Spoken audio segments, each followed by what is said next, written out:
Welcome to the Life After Sugar podcast, the podcast that's not just about sugar, but about your relationship with it and also with food and especially with yourself. So if you want to discover your life after sugar and hear inspiring stories from all kinds of people who also cut out sugar in their way, at their pace, for their own reasons, this is the podcast for you. Because when you take away the sugar, you can finally discover the real sweetness in your life.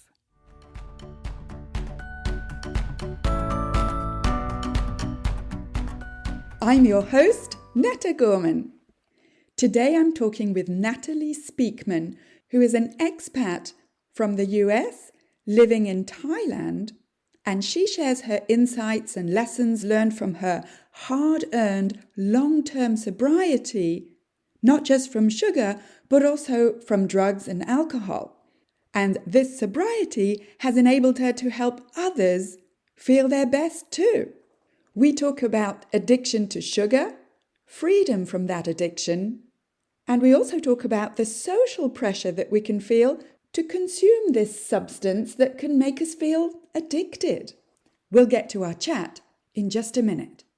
And this week's episode is brought to you by the After Sugar Club, which is where you'll get the step-by-step guidance you need from me to help you let go of sugar and the emotional hold it has on you so that you can get to a place of freedom where you don't even need, want, or miss it anymore, so that you can break free from sugar for good and make your intermittent fasting lifestyle easy and natural. That's aftersugarclub.com and click on the green button, join the club. And if you're an intermittent faster, then I have 5 tips for you to help you get rid of cravings that may be getting in the way of you living your easy and natural intermittent fasting lifestyle. Go to aftersugarclub.com and download my 5 tips there. And if this is your first time here, welcome. Don't forget to subscribe to this podcast so that it appears magically in your podcast player every Sunday. And if you've listened to several episodes before and you haven't yet left a review, could I ask you to scroll down, please, and rate the podcast and leave a lovely review to tell me how this podcast is helping you in your life after sugar. Has it inspired you to reduce sugar? Has it made you think about sugar a little bit differently? Let me know. I love reading your reviews. Thank you. All right, so I'm speaking to Natalie Speman today. And Natalie, you're American, but you're based in Thailand now? Yes, that's right. I've lived here for a little over 2 years now. Okay, all right. So the whole pandemic, you were in Thailand. Yes, I feel so grateful and blessed that circumstances led me here. There's nowhere else I would rather be, actually. So I feel very lucky. Fantastic. Wonderful. And can you tell us a little bit about, describe your life when you were still consuming, I assume, sugar, flour, processed foods? Yeah, well, it's a long journey, but we'll, hit the high spots. So I was a teenage drug addict and alcoholic. So my propensity to overdo everything started back then. And I got clean and sober off drugs and alcohol in 1999 when I was 22 years old. I continued smoking cigarettes for about a year and a half. I quit cigarettes in 2001. And I'm saying all this to say, you can see I'm cutting things out. But when I quit smoking cigarettes, the food and the sugar consumption went way up. And it was coinciding with me having this boyfriend who was also in recovery. I always go back to this one scene. I was spending the night at his house and it was like 9 p.m. and we're watching TV and he's eating cookies in bed. And he's like, "Do you want some cookies?" And I'm like, no, to me, it just was so weird. I'm like, somebody's eating cookies in bed at like 9 o'clock at night. It's just like, it was foreign to me at that time. But I mean, maybe I said yes or no, it doesn't matter. But the point is, I started consuming sweets at night with him. And it just, I feel like because I had just quit smoking, and it was kind of like a perfect storm. Not to say it wouldn't have happened, but I feel like that's my earliest memory of like, oh, this is different. Not to say I didn't love sweets as a kid and all that stuff, but I feel like it started there. And I have another early memory, maybe within that year or a year later. It was me and this boyfriend. We were out with our friends at their house after dinner. We're around the kitchen table and they get out some cookies or some sweets and we're just eating them together. And then we're like maniacally laughing hysterically. And I remember thinking, I feel like we're all high right now. Like this, why is everything so funny? And I was like, oh my God, is it the sugar? And that was like an aha moment. Yeah, you made that connection. Yeah, I did. I made that. That was the first time in my life where I put that together, that eating sugar created a shift in my mood. Because we were just like 30 minutes before, we weren't just laughing at everything for no reason. So it was and then we ate all these like cookies and things. And then everything's suddenly so funny. So. And were you enjoying yourself at that moment where, was it enjoyable or was it like, I feel out of control or what? Back then, I mean, I didn't have the years of just horrible sugar addiction. I mean, for me, it was an addiction. So that was like 21 years ago, so that was very early for me in my relationship with sugar and sugar addiction, and also overeating in general. So those memories, there wasn't a lot of negative memories associated with it at that time. But maybe a year later, 2 years later, I do remember, these desserts and being alone, and I'm eating them every night. Every night I'm eating sugar after my meals. And that was like a new habit. And I didn't like it because I was a colon hydrotherapist. I was into natural health. I was into cleansing and juicing and fasting and herbs and supplements and all of this. But yet now I'm eating these, natural, whatever, cookies and things. So. Yeah, it's often the case, isn't it, that we have an idea that we eat one way, or that we believe, in healthy eating, and we do all the things. And there's always like, sugar seems to be the last frontier for so many of us who otherwise are eating perfectly healthily. And what do you think it was that kind of was the tipping point when you realized, wait, I don't think this is healthy, either the food or my behavior? Yeah, that's a great question. So again, back in these early years, I would say, so because I was into natural health, I was into like juice fasts and cleansing and detoxing, liver flushes, colon cleanses, all that. So I would do these like juice fasts for like 5 days, 7 days, 10 days. But when I broke the fast, I always just pigged out. Like, you're never supposed to break a fast that way. You're supposed to ease in very slowly, give the body time. And I remember one time I just ate this big Middle Eastern meal, like to break the fast. And I talked to my therapist at the time and told her, and she was like, Natalie, you're in a binge purge cycle, just in a more global way. And I was like, oh my God, you're right. And actually, I never fasted again because I didn't want to be in those extremes. So that was another moment, but the tipping point really came way, way, way, like years later. So. And was there anything that sort of made you say, aha, and that actually pushed you to make a real change? Yeah. Well, to condense like 15, 20 years of sugar addiction, like to just jump from that point, all the way to, so I've stopped, one day at a time. I have not had any, what I call, the sugary things that are addictive for me, any kind of desserts like processed. Basically the only thing that I eat is fruit. I do drink smoothies without sugar, whatever. You can ask different people different things, they'll say whatever, but that's what I do have that. But I've stopped since it's been about 18 months. Oh, okay. Okay. Yeah. So it's relatively recent. And what you from one day to the next, you stopped it all? Yes. So I had been back and forth. I'd been trying. I did some diets and things just to really get off the sugar and reset my palate. And I would have periods of abstinence, but then I would go back. So before this final time, hopefully, there was a number of like months, like 1 month on, then I would relapse and just go completely crazy on sugar and also carbs and things.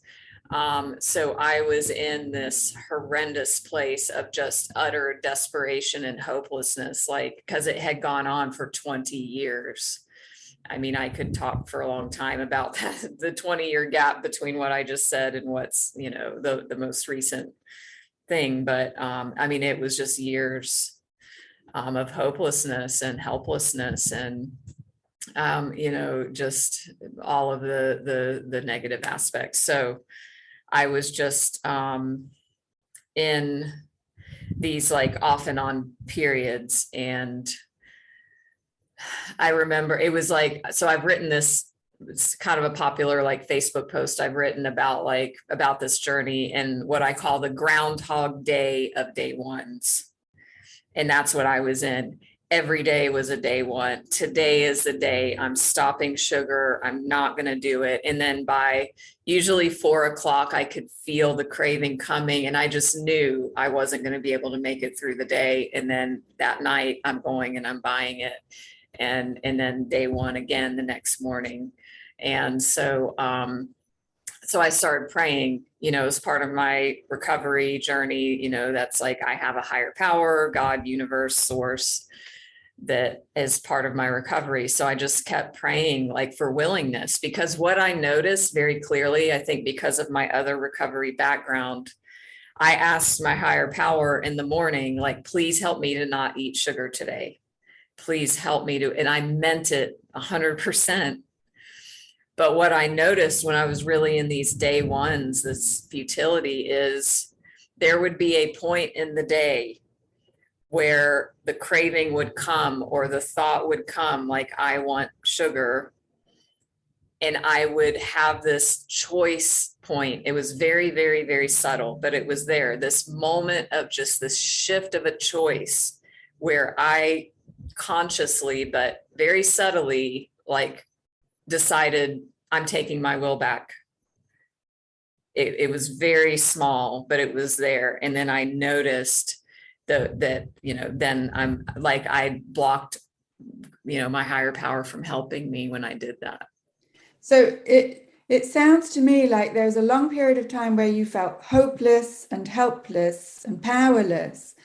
And then at some point there was that like nanosecond where, you were able to step back and let the higher power in, as you call it, and, and sort of just have that tiny bit of self-awareness just long enough to break that cycle of hopelessness. Does that sound accurate for your experience? It was more like, before that moment, I was surrendered to, I'm not eating sugar with God's help. And then I had a craving or a subtle thought, or like maybe a plan for wanting to get sugar would start. And I made a very subtle choice to take back my will and block, God's help. And so, and then I realized later, like an hour later, it's like, oh, that decision has been made. I'm already planning to go. And now I've surrendered. It was like a subtle surrender to knowing that I'm just going to go eat sugar again. So it's like I took my will back in that moment. I'd prayed for God's will in the morning, help me. And then there was a moment where I'm like, nope, don't need your help anymore. I'm going to eat the sugar. But it was very subtle. Uh-huh, uh-huh. And when you actually, did you feel like you were taking back your power? Yeah, like my will, like in the morning, I'd surrendered, like, God, please help me to not eat sugar today. And then it's like, oh, well, never mind. I'm making a decision because of usually overwhelming cravings and obsession.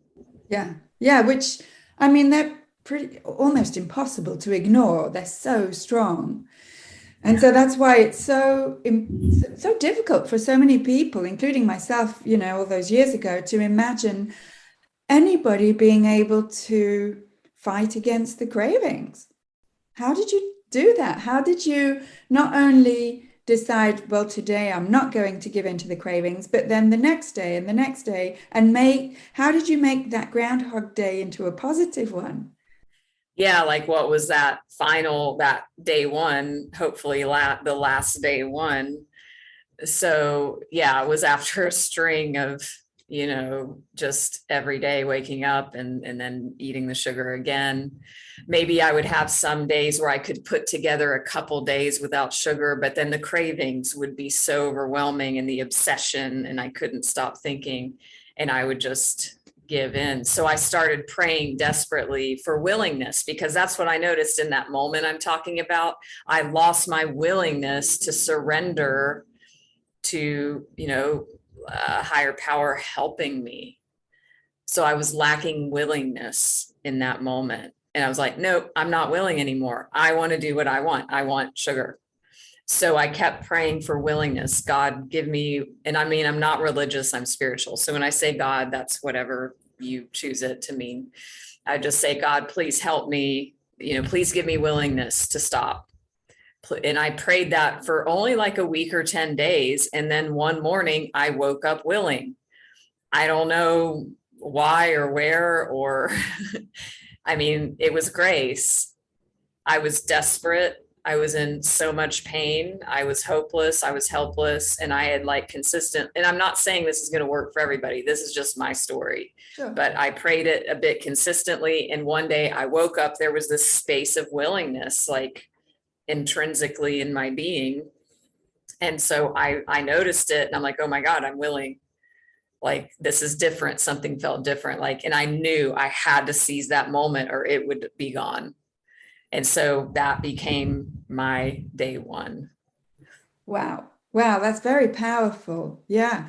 And, I don't want to, play with words or anything, but there's a big difference for me in our personal power between your willingness and your willpower.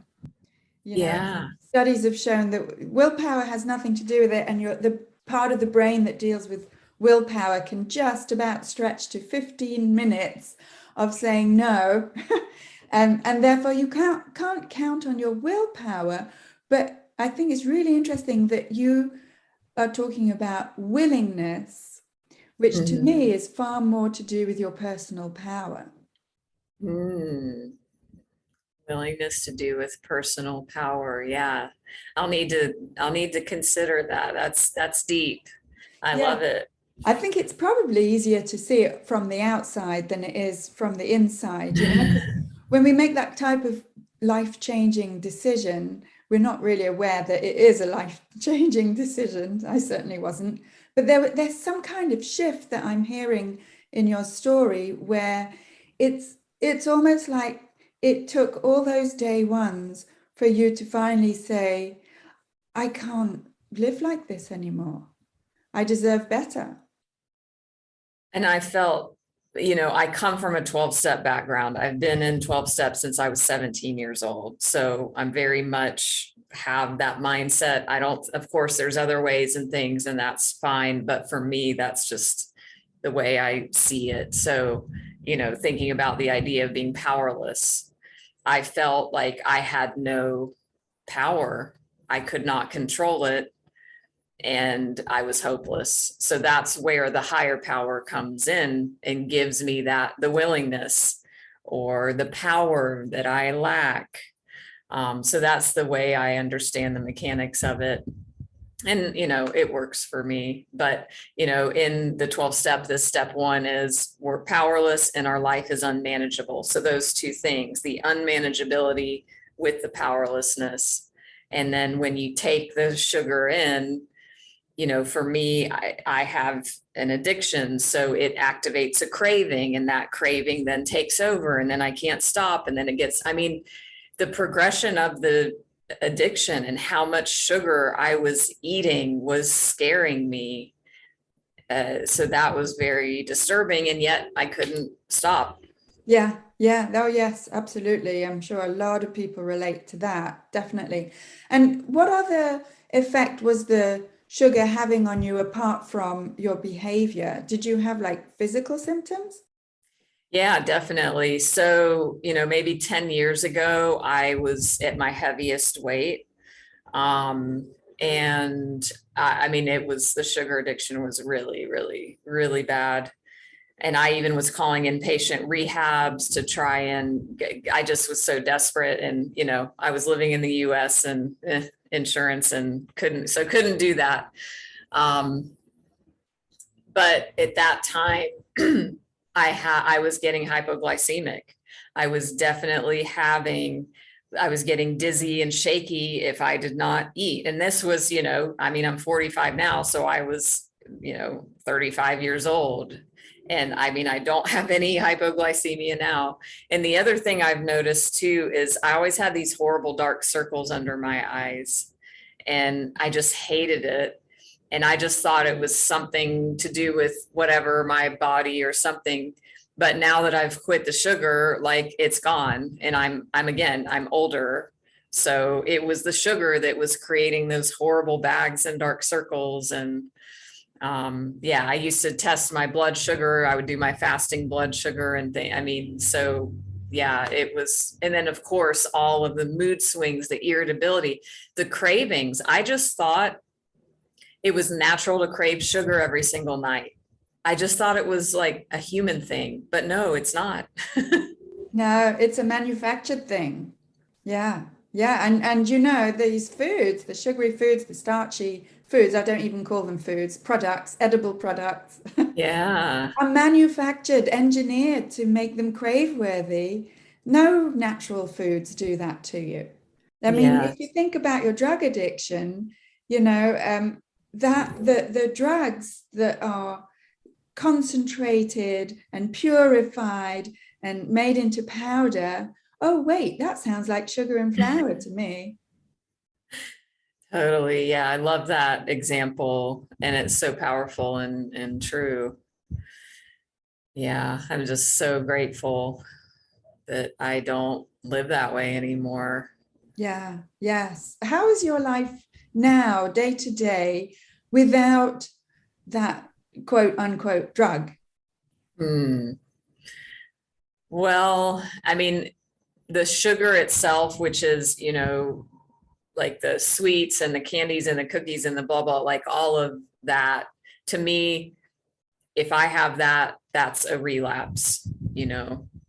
And so that being completely out of my life for 18 months, um, I don't really ever miss it or crave it or want it. And I know, I'm a coach and I help people with this exact thing. And it's like this whole thing about the social aspect of food and sugar and the celebrations. I'm very lucky that I think because I've been refusing alcohol in those same situations for 20 something years, it might be easier for me. But, I don't really ever get tempted, or I don't really ever have a craving.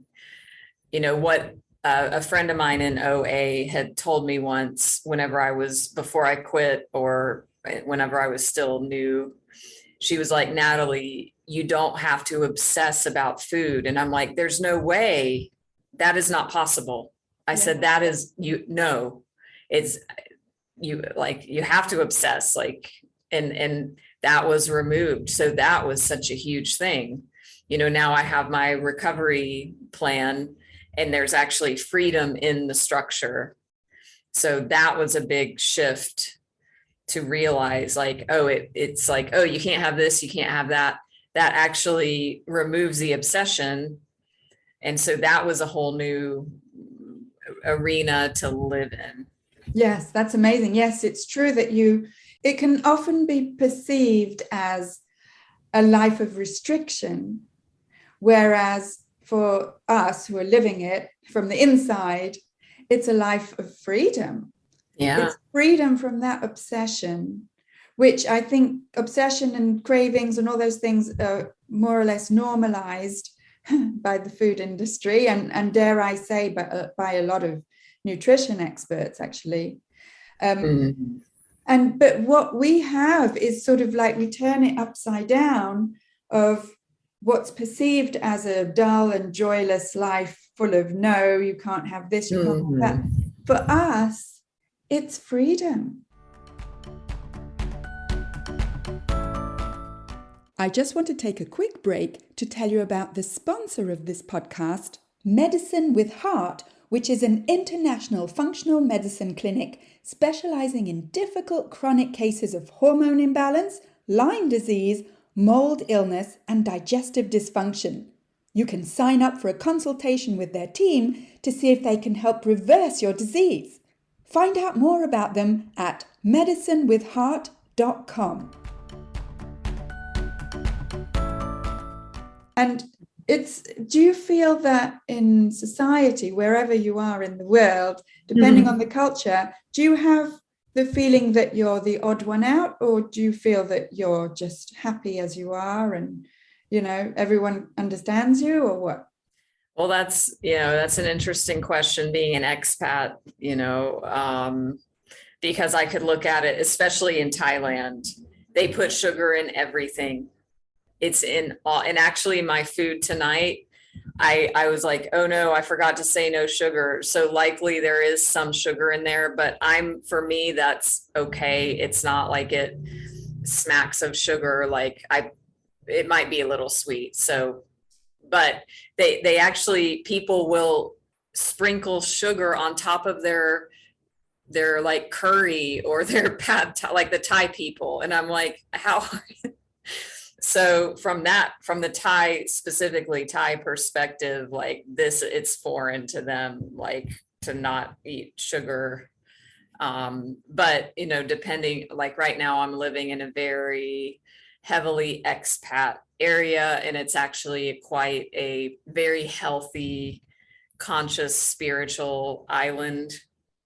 So there's tons of vegan restaurants here. There's tons of raw, there's tons of healthy, everything. So, I met somebody the other day and they're like, oh, well, let's go to dinner. Oh, well, what are your diet restrictions? Like, oh, well, I'm egg free, I'm gluten free. Like the person was saying that. And so I fit in very well and easily here. And it's amazing because, we vote with our money, right? Our currency.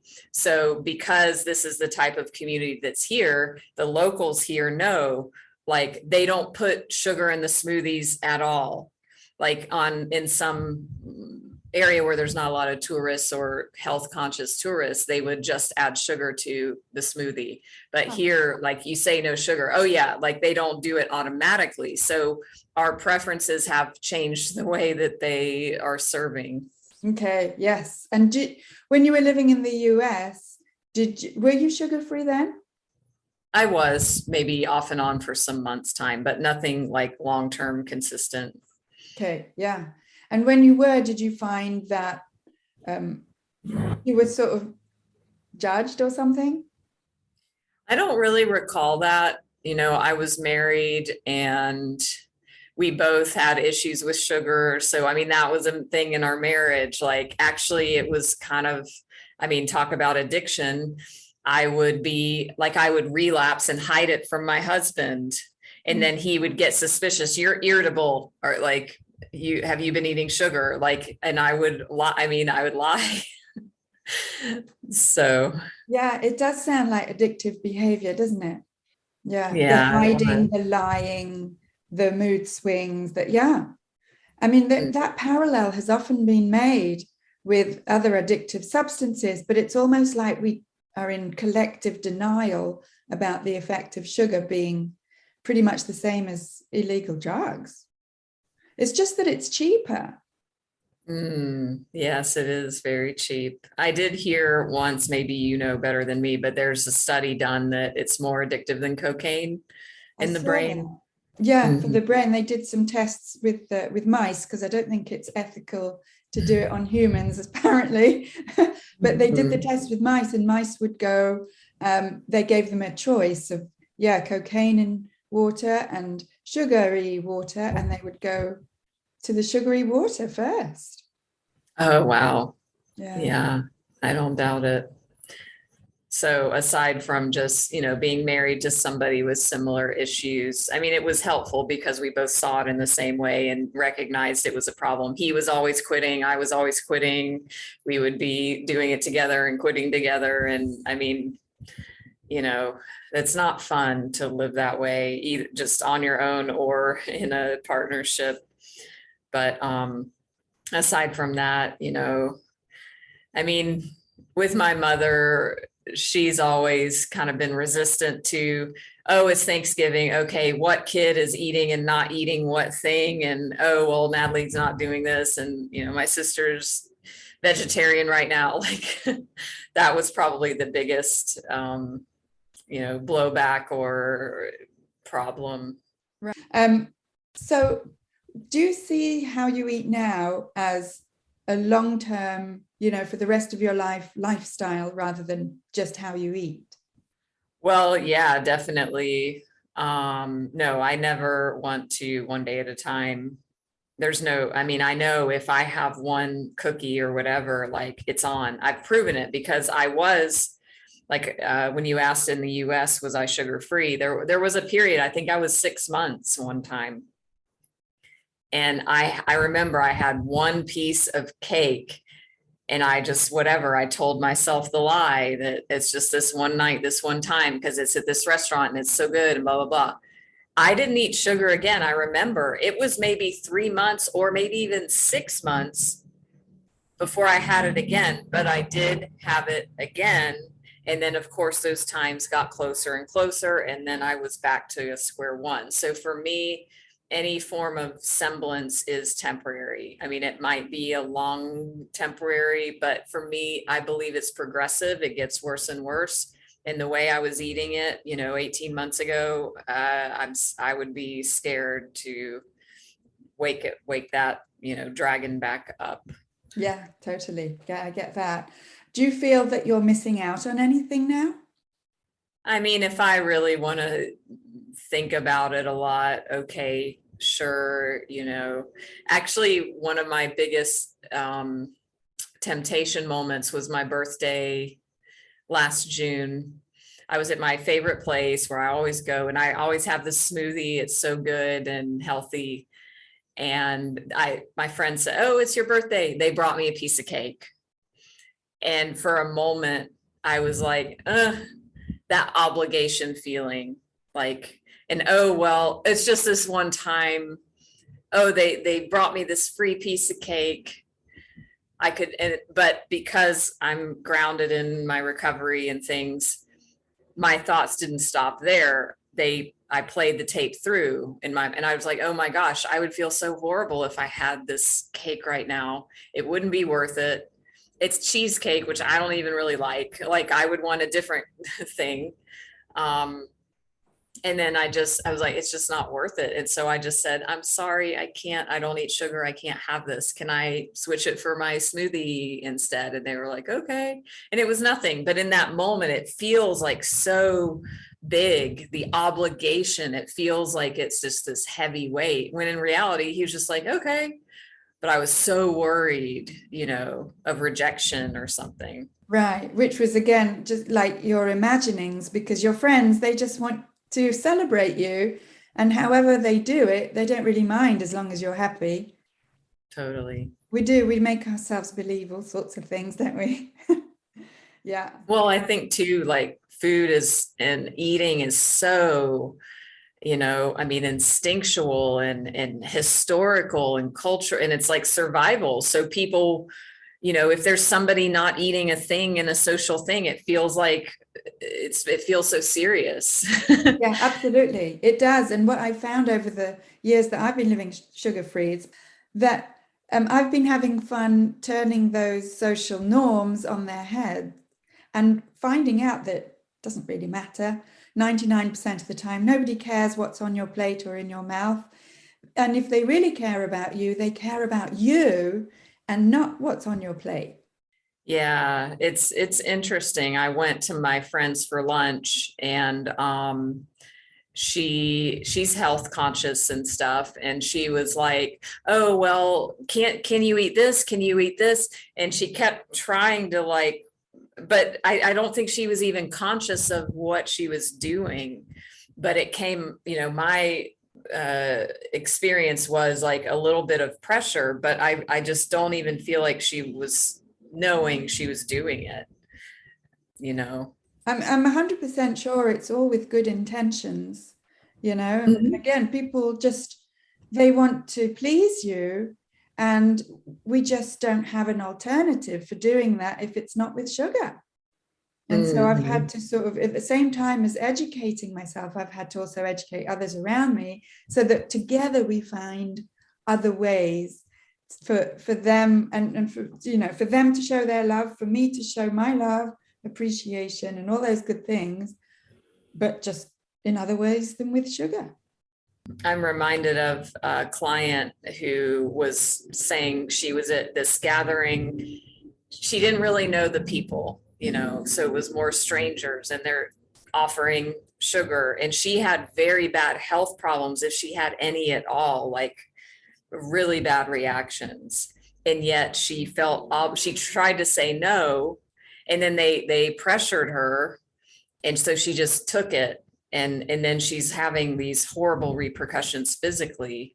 So it's interesting whenever it's more of like even a stranger dynamic, because it's like, well, I shouldn't care what they think, but yet it feels kind of like peer pressure, or like a drug pusher in a way, even though nobody's aware of it, I don't think, what they're doing, but that's how it comes across. Absolutely. Yes, it's so socially accepted and encouraged.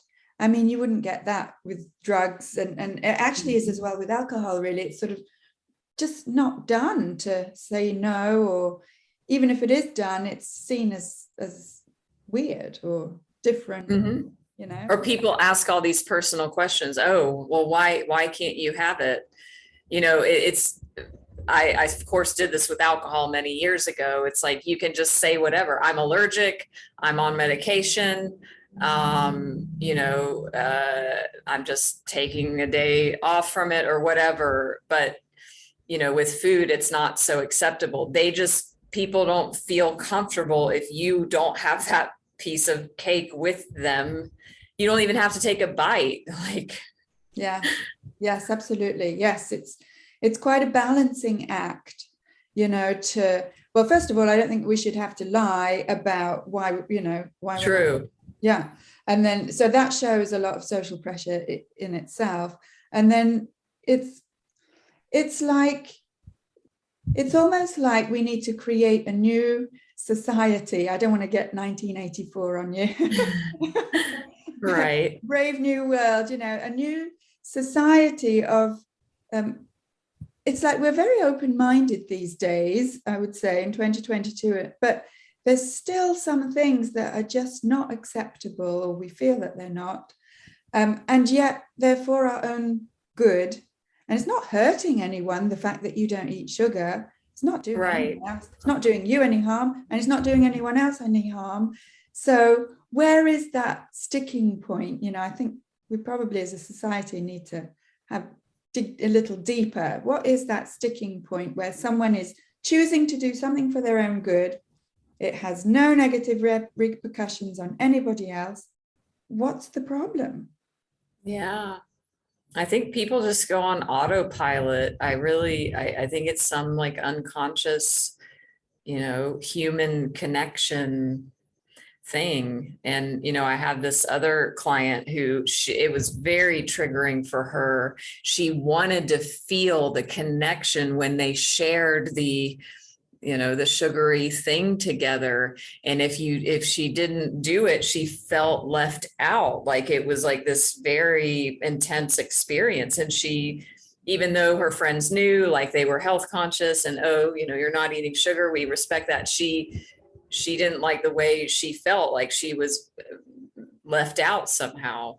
Yes, yeah, that makes total sense. It goes to really much more basic human need for inclusion and feeling that you're part of it all. And that, I think that's why for a lot of people it's so difficult to stop eating sugar, because it's not the sugar that is the problem, it's how it makes you feel, and not just physically, but I mean in society. And we don't want to let go of feeling like we're part of the gang. And funnily enough, we've created our own gang. Yeah, which is awesome. I mean, this is becoming a bigger, the sugar-free movement is becoming a lot bigger, which is great. I think too, like it's one thing to be in the situations in a social gathering, and also it's about the tradition. It's all, the Christmas cookies and the Halloween candy and all of those things. It's like, if you've grown up since childhood, having this every single year, it's like this nostalgic feeling that if you have the thing, that it evokes that. So it's like, oh, if I don't have that, then if I'm not in a good mental place or spiritual place, then it's like, it feels so bad. But whenever we can, like you said, like create new habits or turn it into a positive, then it's good. Yeah, all good. Yes, yeah. Smashing. And so you're now sugar free, or is that how you identify with? Do you identify with being sugar free? Is that how you sort of? Yeah, I do. Yeah, yeah. Do you feel just all round better than you used to? Oh yeah. I mean, it's night and day, really. It really, like in my worst.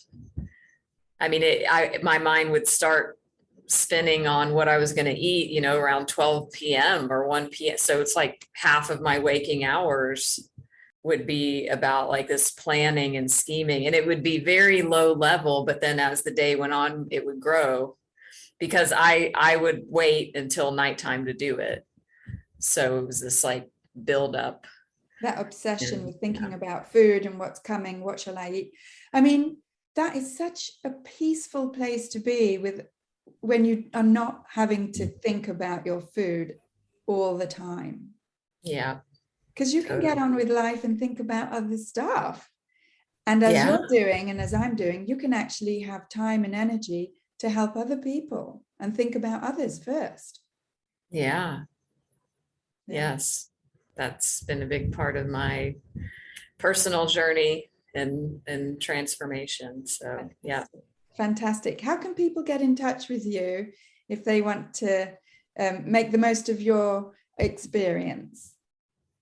Oh, yeah. Thanks for asking. Natalie Speakman, just like it sounds, Speakman. I love to talk, as you can hear, Speakman. I always thought that was the most weird, ironic last name, but I like it.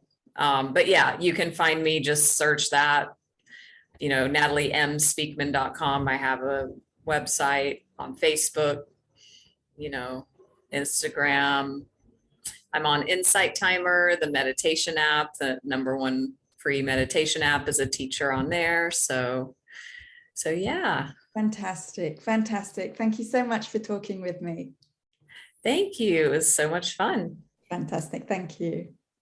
Oh, wow. Natalie's story is so inspiring. And whether or not you identify yourself as a full-blown sugar addict, which, personally speaking, I don't, I think that most of us who have struggled to let go of sugar and processed foods will relate to a lot of what Natalie's talking about. And if she can let go of sugar, then I think it's so inspiring for us to see that it's possible for anyone. And if you want some free resources about what real whole foods are and where the processed food companies hide those sneaky sugars, then head on over to my website aftersugarclub.com and click on the tab What to Eat. You'll find 3 videos there, one about which foods don't have added sugars, another about how to find these foods at the grocery store, and the 3rd video is about what's the deal with fermented foods, because these are also whole foods that look after your gut health, and gut health is central to your general health. And while you're there on the website at aftersugarclub.com, you can download your simple guide to getting more energy. Just click on the tab Simple Guide, or download my 5 tips for getting rid of cravings. Whether you're an intermittent faster or not, cravings can really stop you from feeling free with your food. So download those 5 tips at aftersugarclub.com. And you can get more free resources and tips on the Life After Sugar YouTube channel, the Life After Sugar Facebook page, and come and subscribe to my Instagram account at My Life After Sugar.